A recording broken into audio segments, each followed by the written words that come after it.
I love the Lagosians. They love to party. They know how to pay for your service. Shout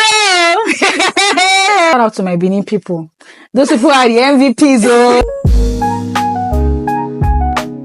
Hi everyone, welcome to our first ever episode of In Conversations. Today I have my first guest here, Joan Nwakaeze. Hi. So Joan is a business owner and she works in the food industry. So Joan is going to tell us everything about what she does more than I can. So Joan, can you introduce yourself to our listeners? So hi guys, my name is Joan, also Icreamy, and I'm an entrepreneur. I make food for events, grills, canopy setup. I do a lot of things. As long as you can eat it, call me. I'm there. Can you tell us how you got into the food industry? I know that you've said a couple of times that your mother was also in the industry as well. Yeah. So how was it like growing up in that kind of environment, and how did it make you choose the career path? She has been a caterer for over 20 to 21 years. She's still rolling and she's still top in her game. That's my number one role model. So growing up, I always loved being in the kitchen. I mean, if you ask any of my friends, they'll tell you that I'm the mother hen. I like to cook for everybody. So I got into the university and I started off with baking because I feel like that was like the convenient hustle for me as a then. And I went into food fully. So like that's what I do now. That's how I got into the cooking niche, basically. Okay. Somehow, when you were building your brand in Benin, you've been able to come back to Lagos to build again from scratch. I think that is very interesting. Yeah. Because you had like a customer base in Benin. And then you had to leave all of that and come to Lagos. Can you tell me what influenced that decision? So first things first, shout out to my Benin people. Those people are the MVPs. Oh. I feel like that the reason why there is an Icreamy, and I was able to build my customer base to a certain stage where I know that, okay, when you go into Uniben, a certain number of students can comfortably tell you that they know Icreamy that bakes cake. I built it in blood, sweat, tears, and everything. I did the whole baking thing for my 200 level till I graduated. Then after I graduated, I had like an extension of my brand. I came up with the daily order 3 times in a week. Banana bread, zobo, cookies, meat pie. Baffles. Yeah. So I just needed something that would make me, have new set of clients. Yeah. And I needed something that would give people an avenue to eat cake and not just wait for birthdays. I had like best sellers. I cannot even lie. With time, I was always introducing new things. Yeah, so before I now relocated. Moving your business is a very brief thing to do. What did you see in Lagos, or what did you see in Benin that made you say, oh, no, I'm not doing this thing again? I would not say I saw like a particular thing that made me move. I just had that urge. I prayed about it actually. It started off as confusion, but I prayed for, direction, that God, I just needed a direction to know if this is like the right decision. Relocating is not an easy thing. Yeah. It's not an easy thing, especially when, you're living a particular state where, you have that client base. I felt like Lagos would give me a better avenue for my brand. And I felt like I was too relaxed. I needed something to shake me. So what advice will you give to somebody that wants to relocate? Like, what are they going to see in their business and say, okay, it's time for me to move? Pray! Pray! Because if you don't pray, you need to pray and you need to ask God for conviction. It's very, very important. You need that conviction to be sure that, this particular decision I'm making is enough for me to leave this particular spot. Have a plan, because you cannot just wake up one day and say, I want to leave this city and go to another city. It might not work for you. You might rigmarole for years and not get what you want. And that particular city that you might be relocating to might not really work for you. You mentioned earlier that your mother is a caterer. Yeah. Do you think she was very instrumental to you, finding your balance in Lagos? My mom has been like a major force. I cannot lie. That woman is a powerhouse. That woman is, when you say backbone, literally that woman has been my backbone for years. Because I really remember when I launched my grills initially. The highest percentage of people that patronized me were my childhood friends. Yeah. And some of my friends who had already traveled out, they bought some things for their family here in Nigeria. And it was okay. Like, it was good. But when I wanted to repeat that sales, the number of sales I got was really low. You get, because this certain stage or this certain set of people that, patronized me like last week might not want to patronize me again. And that is where having a huge customer base comes into play, because if A to G buys from you today, that A to G might be only E and F that will buy from you next week. Yeah. So you need like from H to Z to patronize you. So you just need that huge client base. And as at that point in time, I didn't have them. So it was, play that particular period of time was not really good for me. It was traumatic. So then I would always feel very sad. And my mom, how mothers and their instincts, and they can sense your sadness from afar. So then I used to hide. I don't want to cry. I don't want my mom to see me cry, but it wasn't so easy. So then she would, come and meet me and tell me, stop crying, stop worrying and all of that. Don't worry, everything's going to be all right.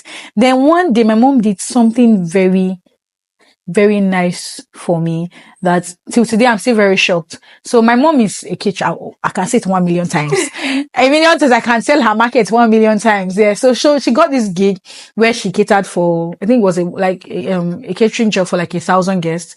Then small shots for, I think 400 or I cannot really remember. Then she just called me, say, Afa, check your account. I send you money. I say, money for waiting. Say, check your account. I open my WhatsApp. I saw 250K. Cause baby get Afana. What did you send me money for? He said that work where I get this Saturday, handle the small chops. When she said it, I was shocked. I cannot lie to you. Even now that I'm saying it, I feel like crying. I was very shocked because she was like, handle it. Just send me money. Make I call people who go bring chicken and this thing so that I go there. I said, Mommy, thank you so much. She said, don't worry. Just use it and start. Make sure you make content though. Take my waiters along with you, make content and post it on your page. Do you believe that even after that job, I was like, it's not my job. I don't know how to carry somebody. It's not my mommy's job. Mom, hey, Shoma, you don't post them. You don't post that. I said, Mommy, I've not posted it. I should post it so that this is how people will see and they'll be able to give you jobs. And they're able to know that you can handle something like this and all of that. And that's why I made content of me frying, grilling and all of that. And I posted it. And that was what people saw.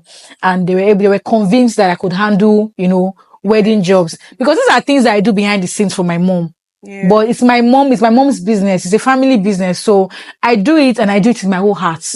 Not to get anything in return. So subconsciously, I've learned how to handle her business, even in her absence. So if I'm starting her kind of business, it's going to be easy for me. So my mom has been a major, major role. And my sister too. My sister, that girl, she's to try too. So they spread my gospel. They tell people about my brand. My sister tells people about my brand. And I have some really good friends too also tell people about my brand. So I've had like good people who have, played major role in helping me stand here in Lagos. And it's been beautiful and I'm grateful for them. Okay. Shout out to them too. So that's just it basically.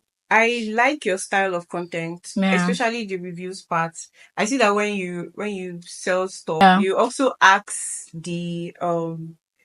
my clients, like the clients to taste it and give you like a review. Yes. Is there any reason you chose this style of content? Because I know you do it a lot. I know that while I was in Benin, that was like my style of content. It draws people because most people, they need to see a pictorial representation of what you do. They need to be convinced that you did this thing for somebody and not them. I'm someone who I love to, post my stuff on like, this is what I do. Yeah. People trust me enough to buy things from me. So what is stopping you from buying from me? I mean, it has worked for me a lot of time. Yeah. And I think that because people see the food, but they don't know how it tastes. Exactly. So like getting that review is like, okay, this person is eating the food. You can see that the person is eating the food. Yeah, it works. I feel like maybe for food businesses is this kind of content is like essential. Is there anything you noticed between the Lagos market and the Benin market? Is there a difference? I love the Lagosians. Why? Because they love to party. They know how to pay for aesthetics. They know how to pay for your service. In as much as it's capital intensive, but the profit margin is usually very high.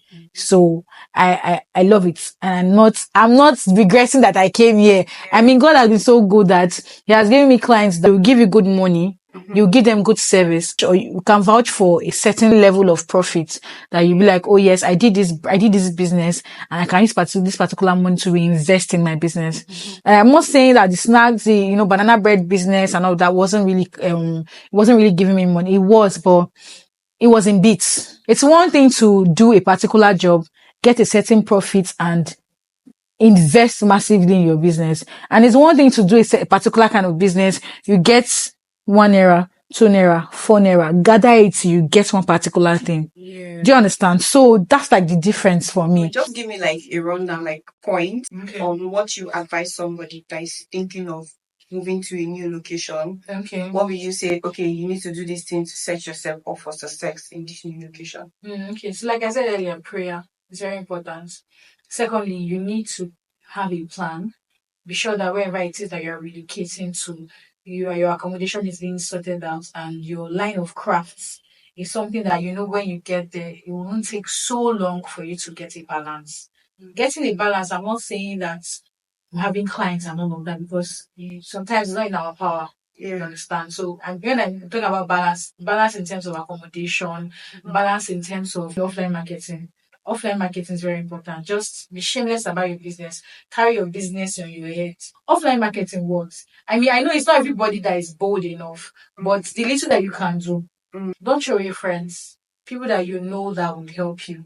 Yeah, and people that were there and that were there in your former location, because even where you are living and where you are going to, people that are probably in your previous city might have people that are in your new city. So just always tell them that please, or you're relocating to so place and all of that. If you're starting afresh in a new city, I'm not saying that money is not important, but for a start, don't make it the sole reason why you're doing your craft. Do you know what I'm saying? What I'm trying to say is like when I relocated initially, my mom told me about some event planners that there were hot here in Lagos that I should make some grills for them and send to them. Yeah. That just tell them what I do and all of that. And I used my money. I went to the market. I bought fish, put it in normal correct packaging and all of that. And do you know that they sent me money? They're like, this is so good. This is so nice. This is so really good. How much do you want to sell it? I told them, I think I told them 15,000 naira. And about 3 of them gave me like 20k. One gave me 20k, one gave me 30k, one gave me 15k. And she was like, this is really nice. So I made my money back. Because I didn't really have it in my mind that they were going to give me money. Do you understand?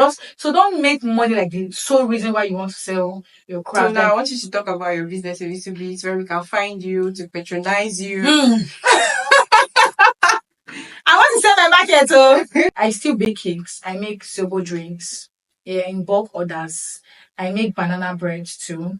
Then I cook for events, like for weddings and all of that. I do small chops and grills for events. I do outdoor grills down to grilled turkey, grilled chicken, live ram, and you understand. We hang all those ones too. Then I do canopy setup. Canopy setup, I would explain, is when you choose many different a list of menu of things that you like to be on your table, but they are being produced in small quantity. So it's usually from number of maybe 10 guests upwards. So we have already from burger, parfait, rice, anything you want, but we do it according to the number of guests that you have. I do a lot of things. Anything that they are eating, I'm there. Please. And my Instagram page is I_Creamy_official. That's where you're going to see me. Yeah. Okay. Thank you. On Instagram, on TikTok, and on WhatsApp. Yeah. Okay. Yeah. So thank you for these conversations. We had a very lovely, intense conversations about I enjoyed myself. Thank you. Peace.